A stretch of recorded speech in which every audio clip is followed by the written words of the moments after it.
Es Halloween de 1993. El público de Vancouver cree que el cantante de Blind Melon, Shannon Hoon, lleva un disfraz. Al principio parece una broma genial, pero la verdad es mucho más cruda. La noche termina con él siendo arrestado nada más bajar del escenario. ¿Cómo el chico detrás de la canción más tierna de los 90 acabó así? Vamos a retroceder al inicio porque antes de ser un icono trágico, Shannon fue un niño de Indiana. Y ahí es donde empieza todo. La historia de Richard Shannon Hoon no empieza en un escenario de Los Ángeles bañado por los focos, sino en el polvo de un pequeño pueblo de Indiana llamado Lafayette. Imagínate a un chaval en los años 80, con un gusto musical que parecía sacado de otra década. Mientras sus amigos probablemente escuchaban el pop sintetizado de la época, Shannon tenía el alma puesta en los años 60 y 70. Sus héroes eran los Grateful Dead, Bob Dylan y, sobre todo, The Beatles, con una devoción casi religiosa por John Lennon. Era un alma vieja en un cuerpo joven, un poeta esperando su momento. Un chico que, en el fondo, solo quería ser querido. Pero sé lo que estaréis pensando. ¿Un futuro icono del rock alternativo con raíces folk, muy bohemio, muy sensible? Bueno, la realidad fue bastante más llamativa y, por qué no decirlo, bastante más hortera.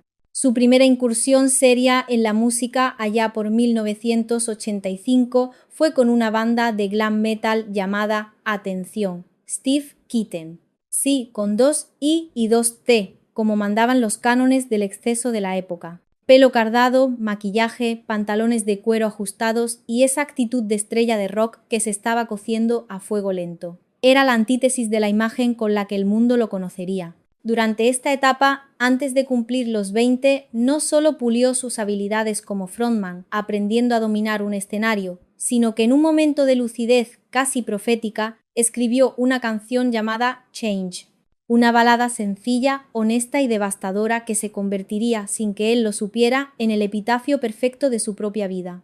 Era la primera muestra de ese alma sensible que se escondía bajo capas de laca y eyeliner.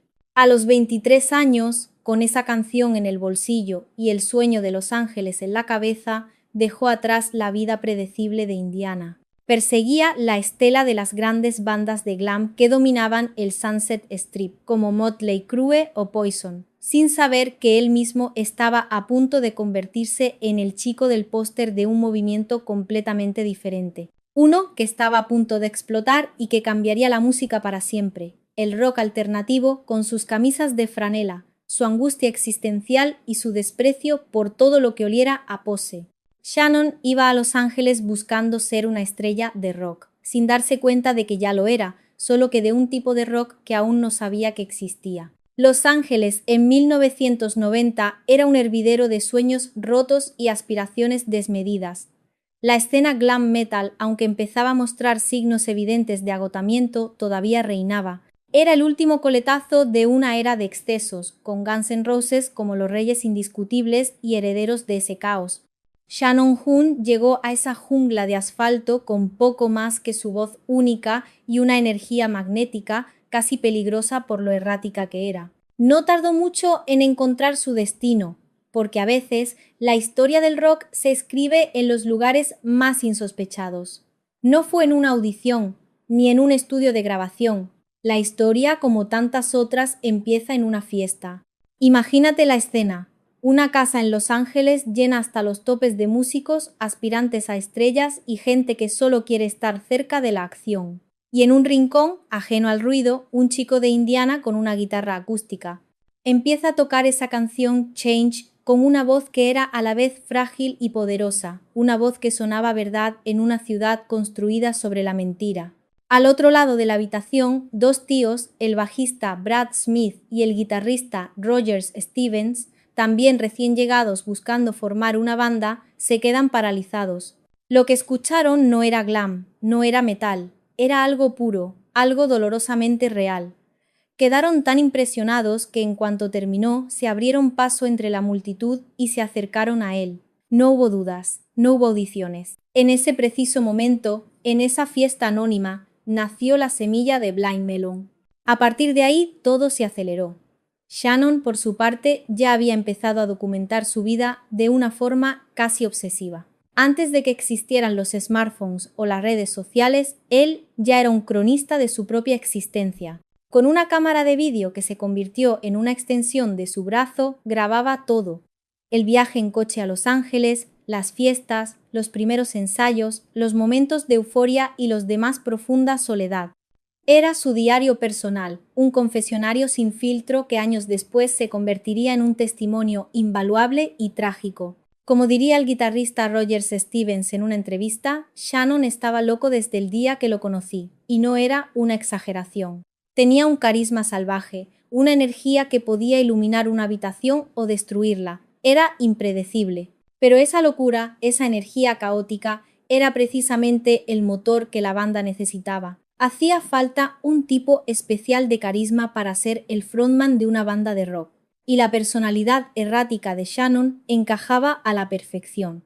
Era el combustible que impulsó a la banda hacia adelante, directo hacia un estrellato que resultaría ser tanto una bendición como una maldición. El carisma crudo y sin filtros que los llevaría a la cima, y que también lo consumiría por completo. Con la banda ya formada tras reclutar al guitarrista Christopher Thorne y al batería Glenn Graham, el sueño empezó a tomar una forma tangible. Empezaron a tocar por antros de Los Ángeles, a componer febrilmente y grabaron una maqueta de 4 canciones que, por uno de esos golpes de suerte que solo ocurren en las películas, llegó a manos de un abogado de Capitol Records. La cinta era dinamita pura, con canciones como Tons of Home y Paper Scratcher que ya mostraban esa mezcla única de energía cruda y melodías preciosas. La discográfica lo vio claro y les ofrecieron un contrato casi al instante. Parecía un cuento de hadas. Demasiado bonito para ser verdad, y lo era. Aquí es donde la maquinaria de la industria musical les dio su primera bofetada de realidad. Entraron al estudio con el productor David Briggs para grabar su primer EP, un proyecto que se llamó The Sipping Time Sessions. El resultado fue un desastre para ellos. Se sintieron completamente frustrados. La grabación sonaba demasiado pulida, demasiado brillante, como si le hubieran quitado todo el alma. No era el sonido orgánico y un poco desastroso que ellos buscaban. Fue su primer gran desencanto, la primera vez que entendieron que el negocio de la música a menudo tiene poco que ver con la música en sí. Estaban hundidos. Pero la cosa es que aquí es donde la historia da un giro de guión digno de Hollywood. Shannon tenía un as en la manga, una conexión que parecía sacada de la nada. Una amiga de su hermana, también de Indiana, se había mudado a Los Ángeles y había empezado a salir con un tipo llamado Axl Rose. Sí, ese Axl Rose. Axl escuchó la voz de Shannon, esa mezcla de ángel y demonio, y flipó. Lo invitó al estudio de inmediato. Y de repente, de un día para otro, antes incluso de que Blind Melon tuviera un disco oficial en la calle, la voz de Shannon Hoon estaba sonando en las radios de todo el mundo. Hizo coros en The Garden, Live and Let Die y en la balada más épica de la década, November Rain. Pero el bombazo definitivo fue compartir la voz principal con Axl en el single Don't Cry y aparecer en su icónico vídeo ese que la MTV ponía en bucle a todas horas. La imagen de Shannon, con su pelo largo y su aire de poeta perdido, al lado del dios del rock que era Axl, era potentísima. De la noche a la mañana, ese chico desconocido de Indiana se convirtió en un artista a seguir, apadrinado y validado por la banda más grande y peligrosa del planeta. Fue una jugada maestra del destino, un golpe de efecto que puso a Shannon en el mapa antes de que su propia banda hubiera disparado una sola bala. La experiencia con Guns N' Roses le dio a Shannon una visibilidad increíble, pero también creó una enorme confusión.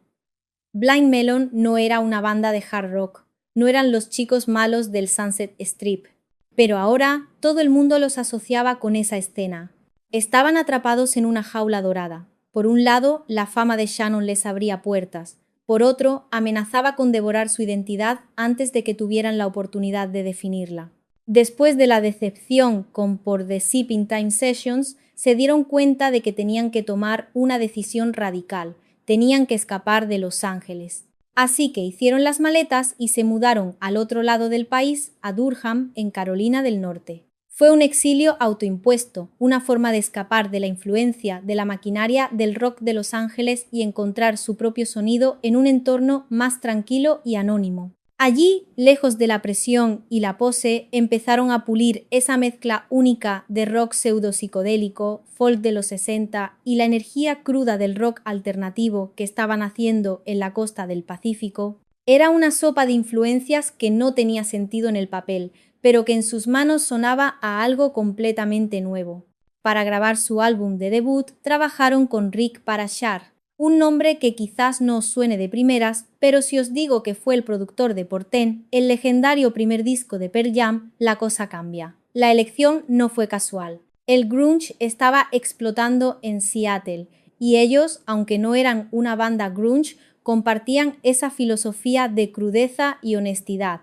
Buscaban a alguien que pudiera capturar la energía de una banda en directo, esa imperfección que hace que la música respire y se sienta real. Y Parashar era el hombre perfecto para eso. En 1992, finalmente, lanzaron su álbum debut homónimo. Era un disco brillante, lleno de matices, con momentos de furia y de una ternura desarmante. Con la experiencia de Guns N' Roses a sus espaldas y un disco del que estaban increíblemente orgullosos, las expectativas de Shannon eran altísimas.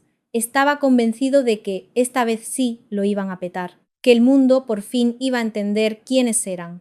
Pero, una vez más, la realidad le tenía preparada una decepción aplastante. El disco salió y no pasó absolutamente nada. Silencio. Las ventas eran mínimas, las radios no los ponían, el sueño parecía desvanecerse otra vez, y la frustración empezó a pesar como una losa. Parecía que a pesar de todo el esfuerzo estaban destinados a ser una nota a pie de página en la historia de otro. El álbum estaba en las tiendas, pero a nadie parecía importarle. El primer single, Tones of Home, pasó sin pena ni gloria por las listas de éxitos. La banda estaba desolada, viendo cómo su sueño se estrellaba contra un muro de indiferencia. Capitol Records, como último intento desesperado, decidió lanzar como segundo single una canción aparentemente menor, una melodía tierna y melancólica sobre la depresión llamada No Rain. Al principio tampoco funcionó. La canción era demasiado rara, demasiado diferente, pero en aquella época una banda se jugaba su carrera en un campo de batalla de 4 minutos. El videoclip en la MTV. Y el vídeo de No Rain no era un simple vídeo, era un evento, un pequeño milagro cultural. La imagen de esa niña pequeña, Heather DeLoach, disfrazada de abeja, con gafas y un aire tristón, bailando claqué mientras era rechazada por todo el mundo, conectó de una forma brutal y completamente inesperada con toda una generación que se sentía fuera de lugar. La B-Girl, como se la conoció, se convirtió en un icono instantáneo. Su búsqueda de aceptación, que culminaba al encontrar un campo lleno de otras abejas como ella, era una metáfora perfecta del sentimiento de alienación de los jóvenes de los 90. Era la historia de encontrar a tu tribu. Y la gente estaba flipando. La MTV empezó a programar el vídeo hasta la saciedad y de repente todo el mundo quería saber quiénes eran esos tipos que cantaban esa canción tan triste pero tan bonita. Blind Melon pasó de ser una banda desconocida al borde del fracaso a una de las más grandes del momento en cuestión de semanas. El álbum, que llevaba meses criando polvo en las estanterías, empezó a venderse como churros, llegando a ser cuádruple platino. De repente estaban en todas partes, en las radios, en las portadas de las revistas, en los festivales más importantes. Pero este éxito arrollador, casi violento, venía con un lado oscuro muy pronunciado. Las puertas del estilo de vida del rock and roll, con todos sus excesos, se abrieron de par en par. Y para Shannon, que ya luchaba con sus propios demonios, fue como echar gasolina a un incendio. Por suerte tenía un ancla en su vida, su novia de toda la vida, Lisa Krauss, a quien conocía desde el instituto en Indiana. Ella era su conexión con la realidad, un cable a tierra, mientras el huracán de la fama amenazaba con llevárselo por los aires. Pero incluso ella no podía protegerlo del todo. Aquello ya no era un sueño. Empezaba a parecerse peligrosamente a una jaula dorada. Era el centro de atención, tenía todo lo que siempre había querido, pero se sentía más solo y perdido que nunca. El éxito lo estaba devorando y el chico de Indiana estaba desapareciendo rápidamente bajo el peso de la estrella de rock. La fama fue un tsunami. Durante 2 años de giras interminables pasaron de tocar en pequeños clubs a ser teloneros de leyendas como Neil Young y The Rolling Stones. Vivían el sueño que cualquier músico anhela, pero para Shannon ese sueño se convirtió rápidamente en una pesadilla. El consumo de alcohol y drogas se descontroló, convirtiéndose en un problema grave para toda la banda, pero especialmente para él. Su personalidad, ya de por sí errática y volátil, se vio magnificada por los excesos. Los problemas personales y legales empezaron a acumularse como una bola de nieve.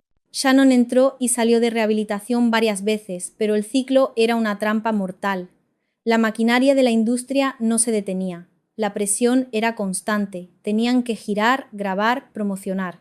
No había tiempo para sanar. Y en medio de ese caos, su comportamiento se volvió cada vez más impredecible y autodestructivo.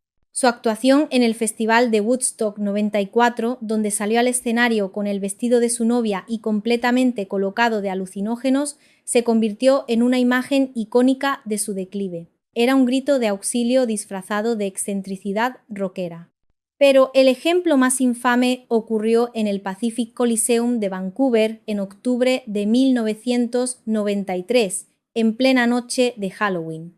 Al principio, la gente pensaba que Shannon llevaba un disfraz, una especie de traje ajustado de color carne, pero no, estaba completamente desnudo delante de más de 13.000 personas.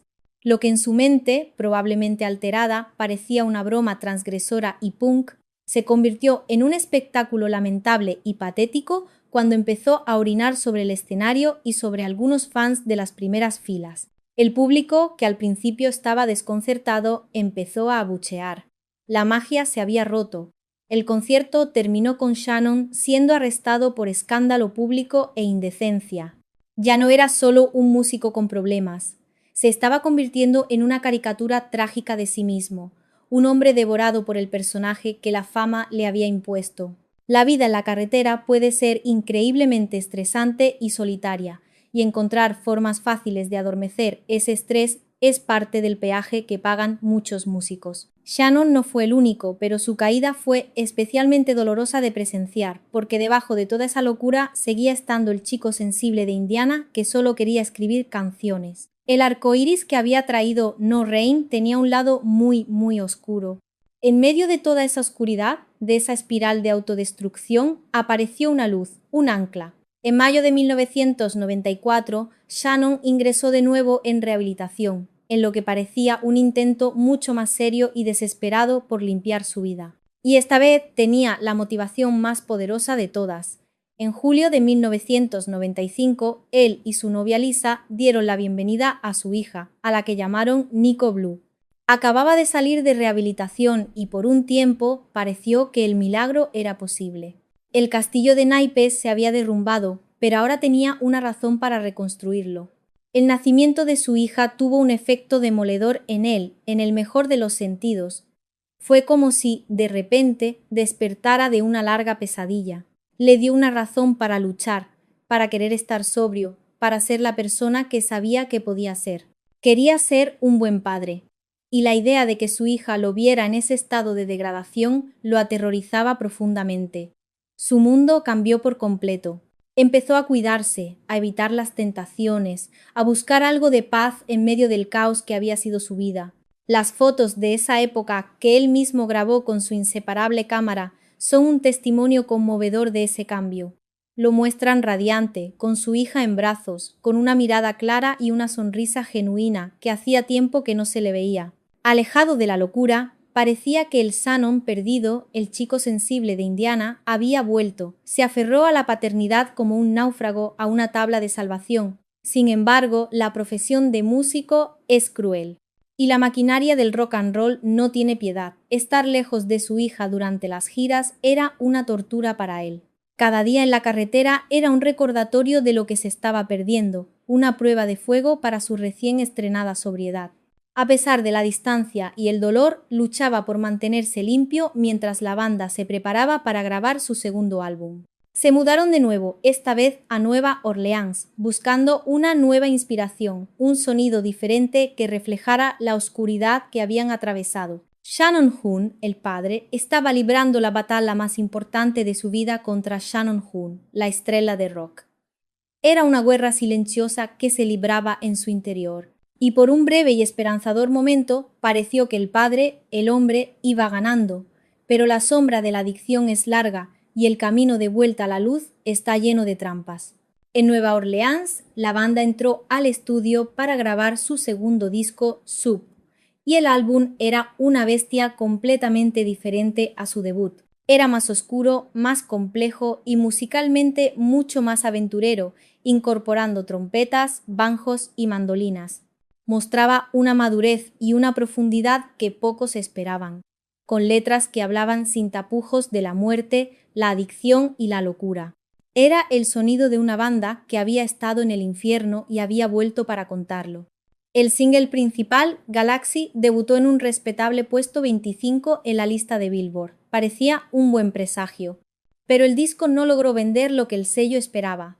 No tenía un éxito tan inmediato y amigable para la MTV como No Rain. Era un disco difícil que pedía ser escuchado con atención y el público masivo, que los conocía por la Big Air, no estaba preparado para ese salto al vacío. Fue un éxito de crítica, que lo aclamó como una obra maestra, pero un fracaso comercial a ojos de la discográfica.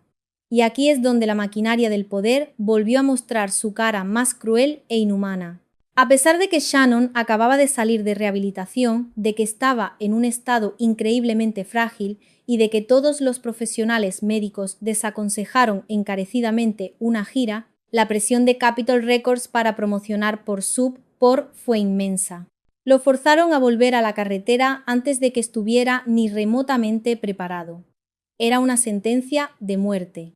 Como una especie de compromiso absurdo y cínico, la banda contrató a un consejero de adicciones para que los acompañara en la gira y ayudara a Shannon a mantenerse sobrio. Muy bonito, sí señor. ¿El resultado? El consejero fue despedido después de solo una semana porque, al parecer, no encajaba con el ambiente de la gira. Claro que sí, guapi. La banda se quedó sola, atrapada entre los engranajes, intentando dar la máxima energía en sus conciertos mientras veían a su líder y amigo desmoronarse por dentro. El sistema que lo había encumbrado ahora lo estaba empujando directamente al abismo, exigiéndole que actuara como una estrella de rock funcional cuando apenas podía funcionar como ser humano. Ya no era una guerra silenciosa, era una batalla a vida o muerte, y Shannon la estaba perdiendo. El peso de la sopa era demasiado para él. La gira de Soup por continuo, arrastrándose penosamente por el país, con la banda haciendo lo que podía para mantener el barco a flote. El 20 de octubre de 1995 llegaron a Houston para tocar en un club llamado Numbers.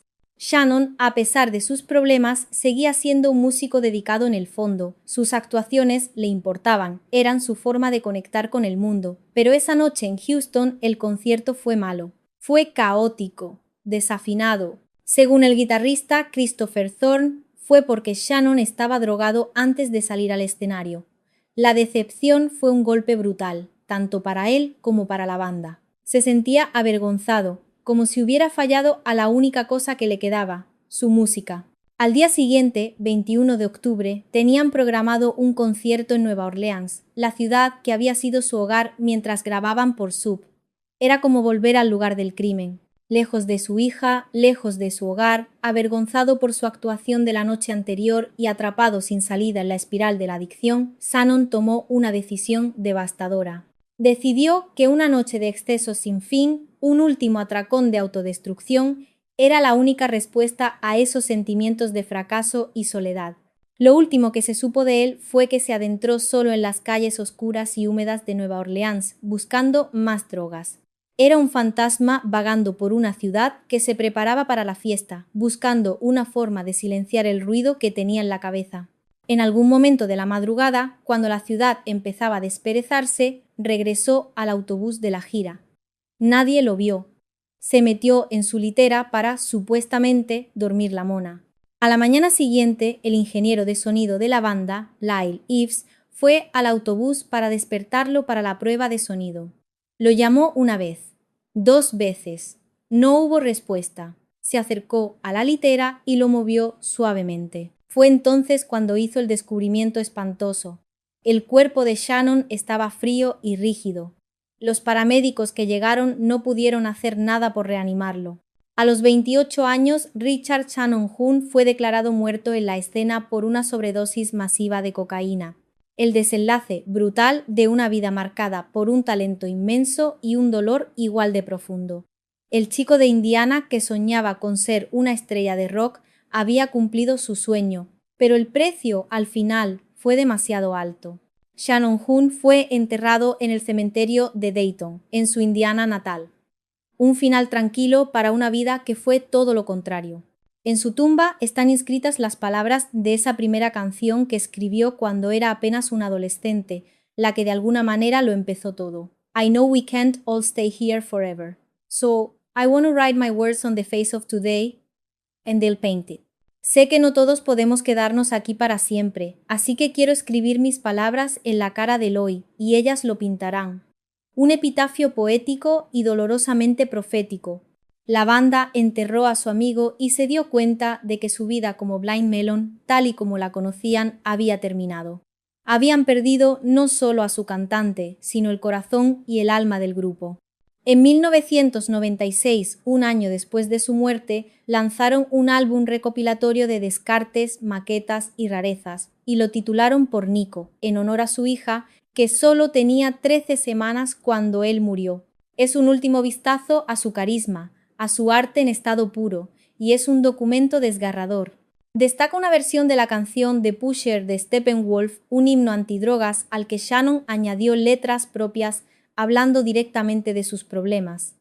Es casi una confesión póstuma. Años después, en 2020, los cineastas Danny Clinch y Tarin Gould revisaron las cientos de horas de metraje que Shannon grabó obsesivamente con su cámara de vídeo y lanzaron el documental por All I Can Say.